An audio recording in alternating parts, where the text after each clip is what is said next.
Alright YouTube, so today I'm going to be cleaning out my Colt Woodsman 3rd generation, and I got some stuff laid on the table over here that I'm going to use to clean it with. First of all, I got this Brownell's magnet screwdriver. In order to kind of field strip the Colt Woodsman, you kind of have to, well, you got to take off the grips and punch out a pin on these particular ones in order to take the slide off. So I got these brass punches, a small little hammer right here to help me out. I might have to use this block, but I'm not sure. This is kind of one of those pin blocks where you just put the gun on it and smash the pins through so you don't bend them up or anything like that. And anyway, I got a cleaning brush, cleaning rod right here, some patches. I actually don't think I have any 22 patches, so I think these might be a little bit big, but we're going to use it anyway. Here's some larger patches that I use for this Renaissance wax. This is the finishing step that I use to protect the bluing on the outside. But most of the cleaning and the lubrication I'm going to be using is with this stuff, this Gun X, made by Ballistol, and it's kind of got the best of both worlds as far as lubrication goes and cleaning and rust inhibition. So that's why I've been using this stuff a lot more. And it's kind of expensive, but it does the job. Alright guys, so here she is. This is a 3rd generation Colt match target, and I believe this guy was produced somewhere around 1975, I believe near the end of the production of these match targets. And oh, first thing, take that out. You saw that little shell fly out there, right? The thing wasn't loaded. It just has a after I'm done shooting this, I'll put one of the spent 22 rounds inside it, just so it doesn't smash any or the firing pin doesn't smash against the breech like that. So you always want to have some kind of empty shell or something like that to absorb the blow, because if you drop the slide and then just pull the trigger, it's gonna eventually wear a little divot into the breech face there and cause feeding problems and all kinds of misfiring issues, things like that. So anyway, now that we know it's clear, what I usually do to clean this, and maybe every 1 out of 3 times, something like that, I'll actually take the grips off, and you have to use this one screw here. That you'll see this actual screw that's in here is a little bit mangled, and that's how I got the gun. And the grips are kind of loose, I guess. I don't know, these are the original grips, but that's how they kind of were from the factory, I guess.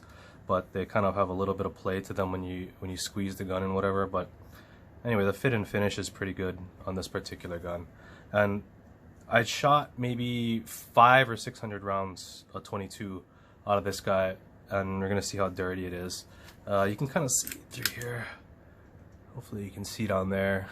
See, the breech face is kind of nasty. Let me look down the barrel.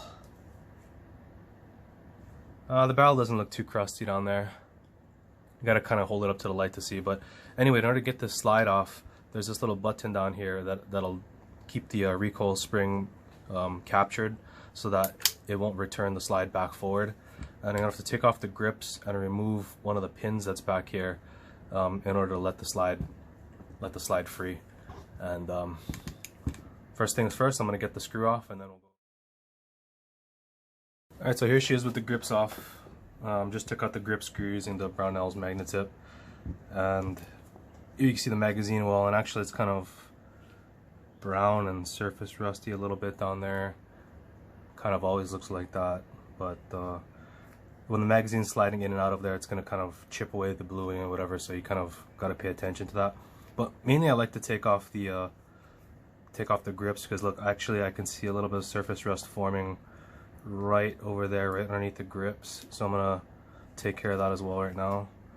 But if you don't take the grips off, you're gonna run the risk of, yeah, see, like underneath over here, extra corrosion and whatnot because of all the salt and things like that that are in your hand. That'll eventually corrode the pistol away.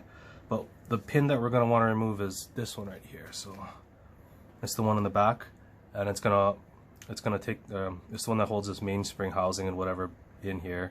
And it's going to allow the slide to come off.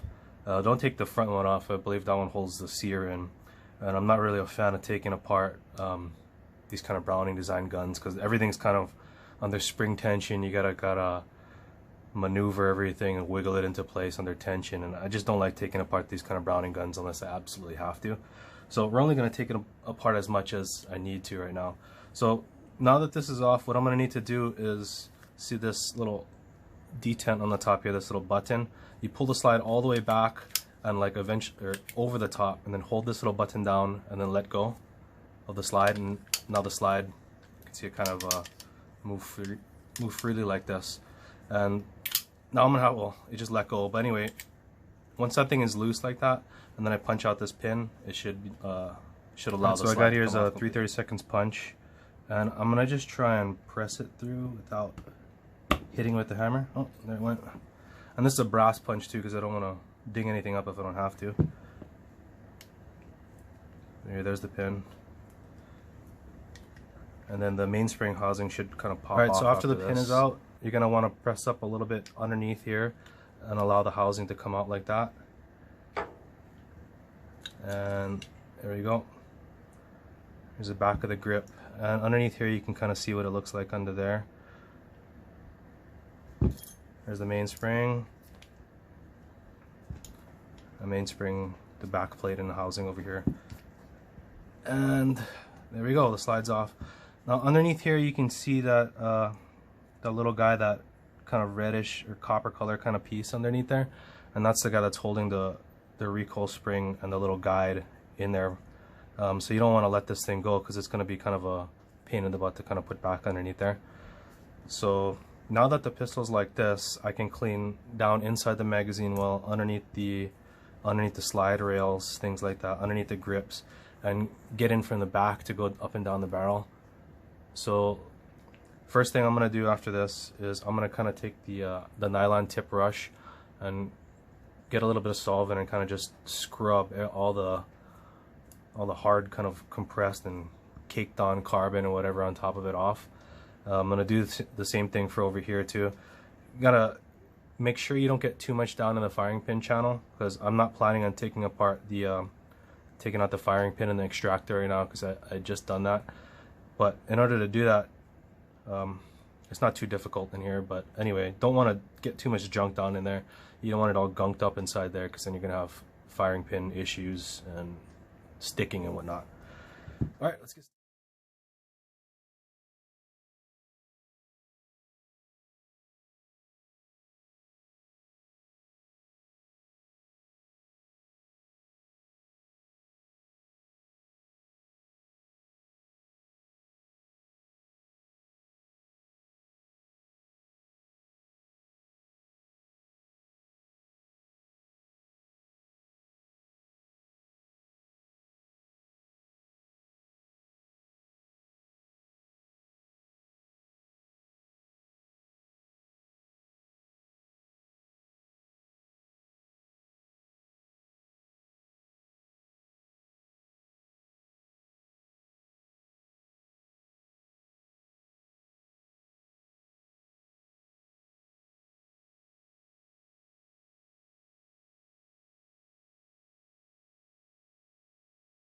All right, now that everything has kind of had a once over with the nylon brush, I'm gonna go over it again using the same Gun-X stuff, and I'm gonna use a patch to kind of absorb all of well, pick up any of the debris that I kind of brushed up, as well as kind of leave a residual coat of the Gun-X stuff just to protect the metal.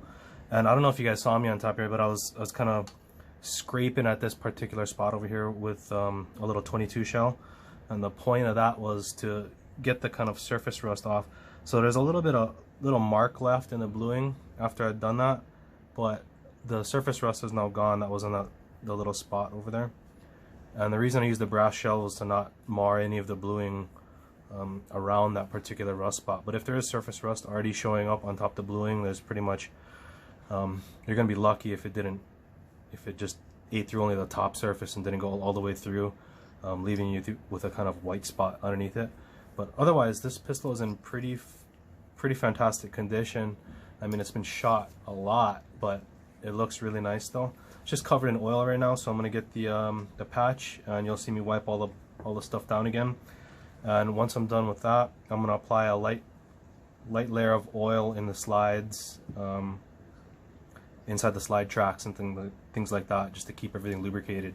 Because after you shoot this gun for a while, the tracks get kind of gunked up, and it'll stop locking back to the rear, or they'll have feeding problems and things like that, which I was actually having maybe in the last 50 rounds of shooting this gun, it was getting a little bit gunked up on the slide, or I just hadn't lubricated in a little while. But anyway, I'm gonna wipe it down.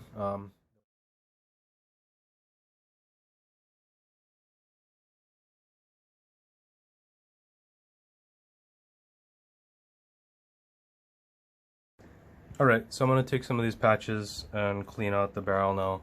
I didn't do that yet. I should have done that before I wiped it down. But anyway, I'm going to do the barrel now. You want to go from the breech to the muzzle if you can all help it. Sometimes on my revolvers you got to go the other way just because there's no other way without taking the cylinder off. And I mean, not without, I mean, you just can't going from the back on a revolver because yeah, you just can't. But this one, you can take the slide off. I can try and do it with this. So you see I got this kind of a ultra long cleaning stick. Well, it's kind of like in between a rifle length and whatnot, so I can kind of reach all the way through from back to front. So I'm going to use these patches, I'm going to clean out the barrel, and we'll go from there.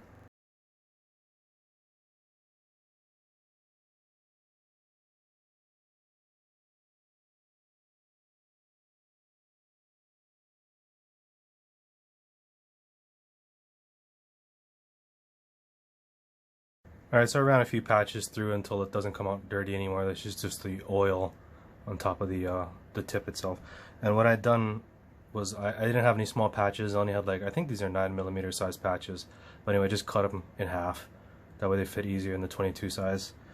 And now I'm going to put everything back together. Everything's been kind of cleaned off, wiped down with a light layer of oil on it. I'm going to wipe it down again with a microfiber kind of towel before the waxing. But first I'm going to put it back together.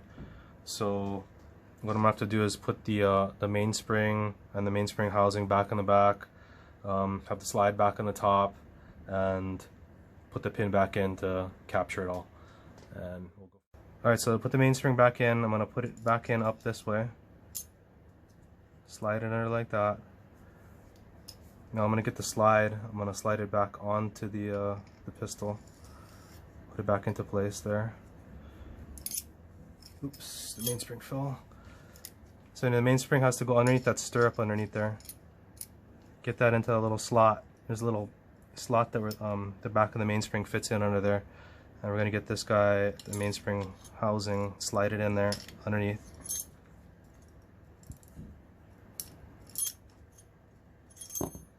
Well, takes a little playing with it sometimes on these guys.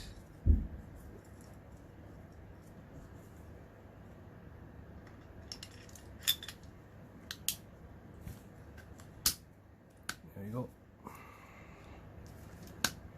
And it's going to take a little bit of work to get it to fit back into the spot where it should go.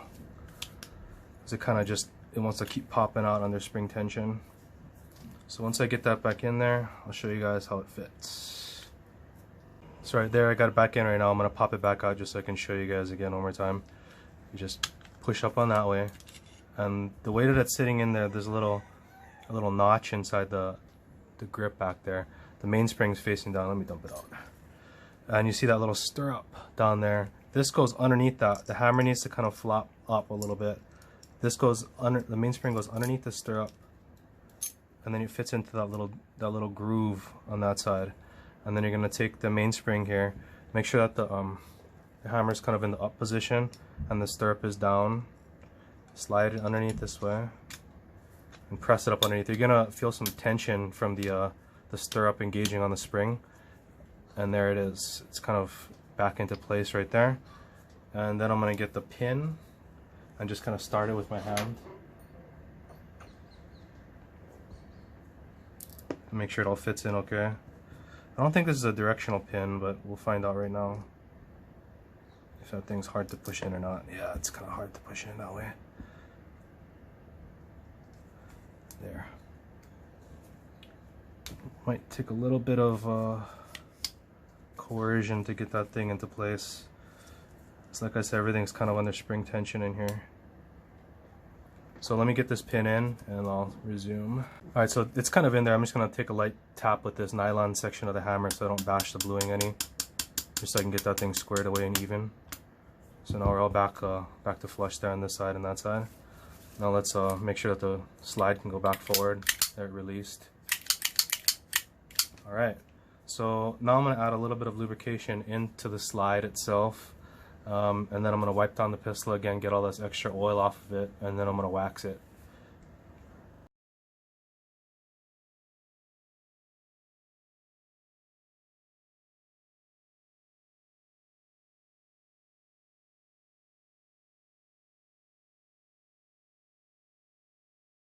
Alright, so this portion right here might get a little smelly because I'm going to be using the Renaissance wax. And the way that you kind of apply this is like you do with a old school car wax kind of thing. So you just want to apply a light coat, let it kind of dry to a haze, and then you buff it off with a clean microfiber towel. So I'm going to do that. I'm going to apply it with the patches right here. And yeah, it smells really bad because whatever the kind of solvent that's in here, it smells like paint thinner or something like that. As when it's evaporating, it stinks. So make sure you do this in a well ventilated.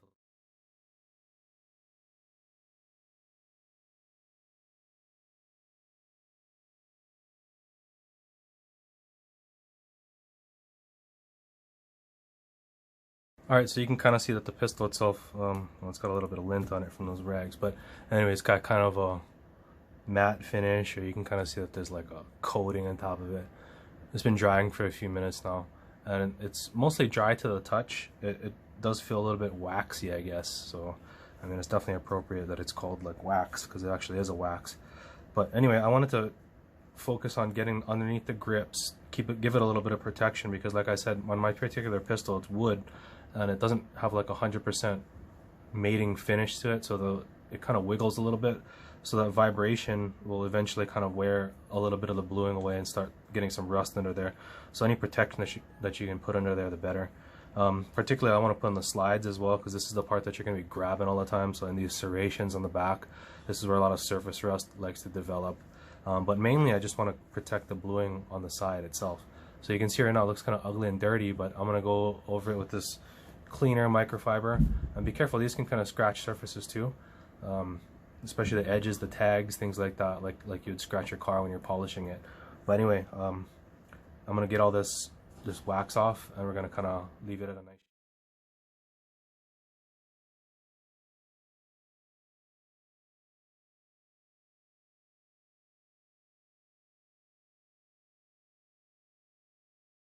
Alright, so I kind of got it wiped up a little bit. I didn't get 100% of the oily residue and whatever off the surface, but you can see the bluing there has a nice shine to it on this side too. I mean, my hands are kind of oily when I'm touching it, so every time I touch it, it gets a little bit of oil back on it, on the waxed surface. But anyway, the surface is real smooth. It definitely feels like when you wax your car. So now what I'm going to do is just put the grips back on, give it another wipe down, put it back in the case. If I was going to keep it, I'll wipe it down a little bit better if I wasn't going to shoot it again so soon, but since I'm going to shoot this thing again pretty soon, I'm not going to pay too much attention to wipe it down, or making sure that the waxing job was like absolutely perfect and I got in every nook and cranny and whatever, but just adding a little bit of protection just so I can shoot this thing. So let's get the grips back on, give it another quick wipe down, and that should. Alright guys, so there you have it. Grips are back on. The only thing I'm going to do now is I'm going to pull the slide back, lock it back. I'm going to drop in little spent casings back in there again so I can drop the hammer. I mean, I don't ever like storing any of my guns with the mainsprings cocked and ready to go, so I always put something in there, just drop the hammer on it just so that it doesn't smack. But anyway, that's it for this 3rd generation Woodsman. This particular piece is a little special to me because I'm guessing most people that have this kind of firearm are going to have a similar story. It's kind of like a family heirloom, was passed down from your dad or grandpa or whatever. And this particular one was passed to me by my dad, and he bought this one brand new, I believe around 1975. He told me this was like the last run of Woodsman's, and he really wanted to get his hands on it. This thing has been shot extensively since the 70s, and it's in phenomenal condition because we've been kind of keeping it up and making sure that it's maintained and washed and cleaned up every time after we shoot it. But it's had thousands and thousands of rounds through it, and these particular guns, if you've ever shot one, they're a real gem to shoot because they're extremely flat shooting, real light shooting. The gun is actually pretty heavy for a 22, and that's a good thing. I mean, it's not gonna this thing has basically zero recoil. I mean, airsoft guns and BB guns I think have more recoil than this, but it also has a really light trigger, so I don't know, it's really easy to shoot. You know, I can hit things out at 50, 75 yards, no problem with this guy, over and over. But the real weak portion of this particular gun for me is the magazines. So you can see here, this is an aftermarket magazine, and they're total pieces of crap. I don't know if this is K magazines or whatever, but when I first bought these, they just didn't fit right into the gun. I don't remember what I did. I had to do something to these feed lips, like bend them or hammer them into place, otherwise they wouldn't feed properly.